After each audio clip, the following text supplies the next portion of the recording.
Hey y'all, I'm Mandy, and this is the Eye Behind the Empire, where we talk about what's really going on behind your business. I'm a fractional COO and tech strategist who believes freedom starts with clarity, and if your back end's a mess, you'll feel it everywhere. Because what you can't see might be what's holding you back. Let's fix that. Hey y'all, welcome back to the Eye Behind the Empire, where hidden brilliance becomes operational freedom. I'm your host, Mandy.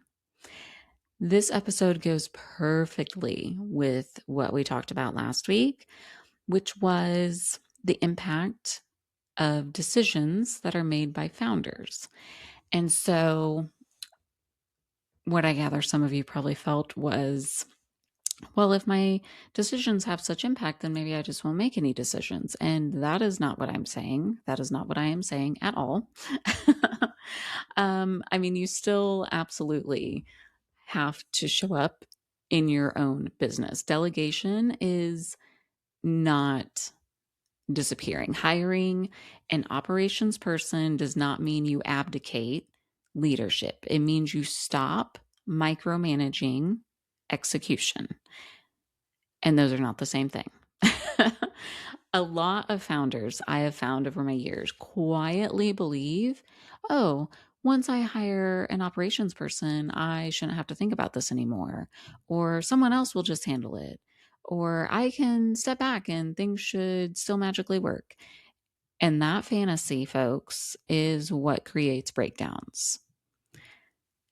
You, as a founder, do not get to be absent and still expect coherence, make unilateral decisions in a vacuum, like we talked about last week, or opt out of awareness and call it delegation.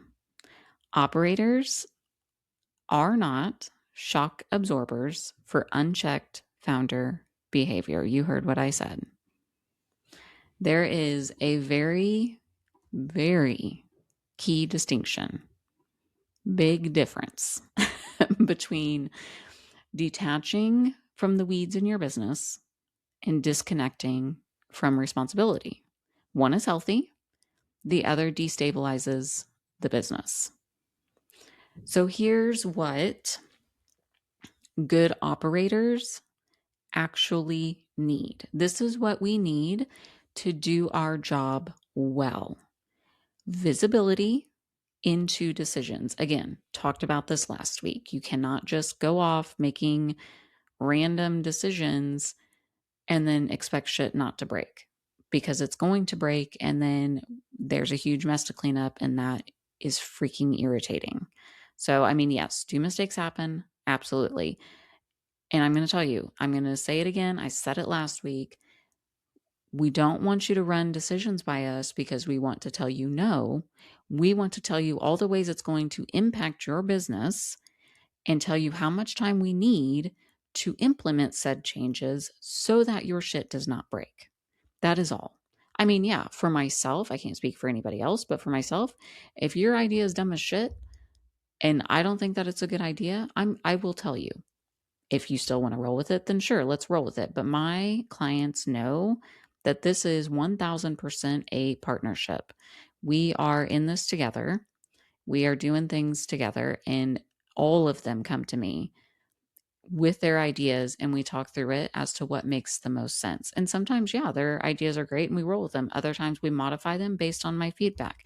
That is how this kind of partnership works.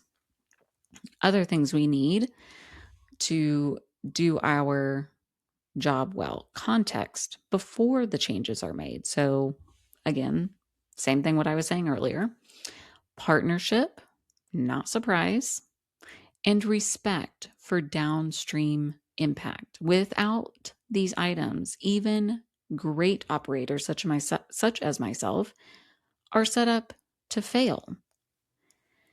So,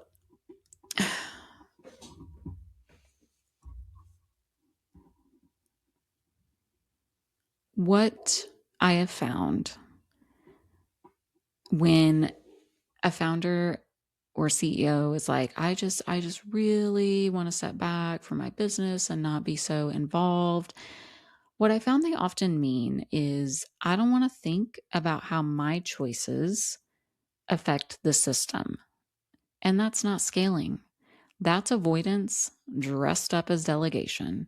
And I'm sorry folks, but it doesn't work that way. It just does not work that way. Hiring operational support doesn't remove your responsibility as a founder. It refines it. Your role changes. It doesn't disappear. So at the right altitude, the founder is responsible for setting direction, communicating changes, making decisions with system level awareness, and looping in the people who see the whole business. This is leadership, folks, not micromanagement. You can get out of the weeds without going off the grid. I promise you. That is like literally what I strive for with my clients. But unfortunately, over the years, I've seen it within people that I've worked with. I've had friends that have had this happen where people, or founders, CEOs, they'll just be like, okay, like pretty much just be whole hands off, and then they wonder, what is happening in their business. I am here as an operations strategist, specialist, senior level operator to manage the systems and the back end and the foundation of your business. I'm not here for sales. You still have to do that piece. You still have to decide, what your marketing is going to be. Like, there's whole other sides of the business that you still have to run that operators aren't running. And unfortunately, not everybody understands that, which hence the reason we're making this episode today. So, the whole thing being, delegation isn't disappearing. It's staying engaged, but at the right altitude. You do not have to be in the weeds anymore. Like 100%. You can be out of the weeds and still making decisions. It's just a matter of running it like a true CEO. That's all I'm saying. So, if you want a business that runs without you, you still have to lead it like you're part of the system, not outside of it. The business is your baby. It is you. You are part of it. The only way you're going to be able to step away from it and not be a part of it is if you close up shop. And I don't think that's what you're trying to do. Okay, so let me just land this clearly. If you want a business that runs without you being in the weeds, you absolutely can have that. But a business that runs without you being involved in leadership, that's not a thing. You cannot remove yourself from responsibility and call it scale. You cannot disappear from awareness and call it delegation. And you cannot expect operators to hold coherence if you're operating in isolation. Delegation is not disappearing, it's directing. Scaling is not detaching, it's elevating.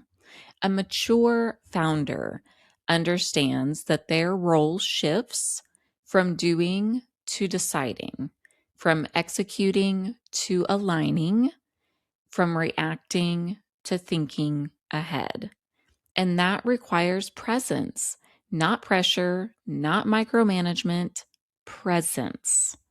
The founder sets direction. The operator designs stability. The team executes within structure. When that alignment exists, things flow, and it is beautiful, folks. When it doesn't, things fracture, and it is ugly. And here's the truth that no one says out loud. The most successful founder operator partnerships are not built on control.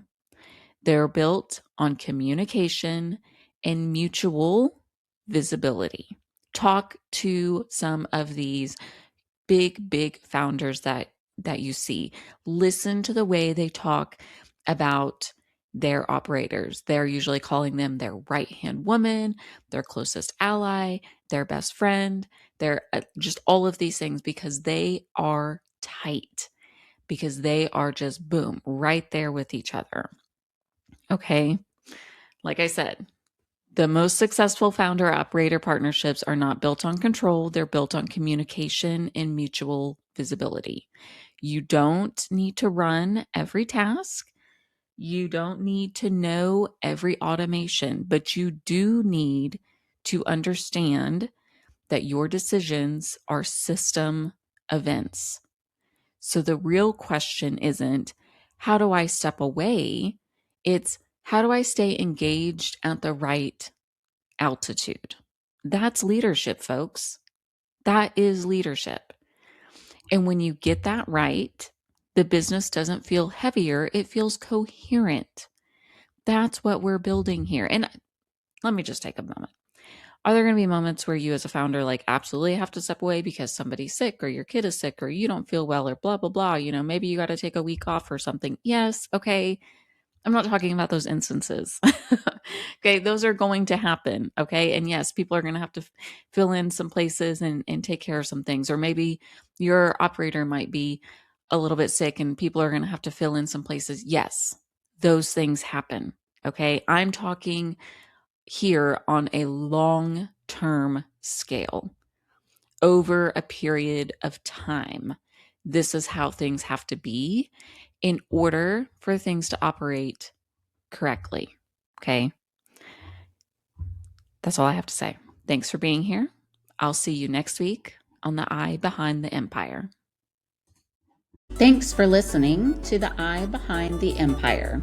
If today's episode helped you see your business more clearly, be sure to follow the show and share it with another CEO who needs it. And if you're ready to turn your hidden brilliance into operational freedom, visit illuminaops.com to learn how we can make it happen. Until next time, keep your focus clear and your empire aligned.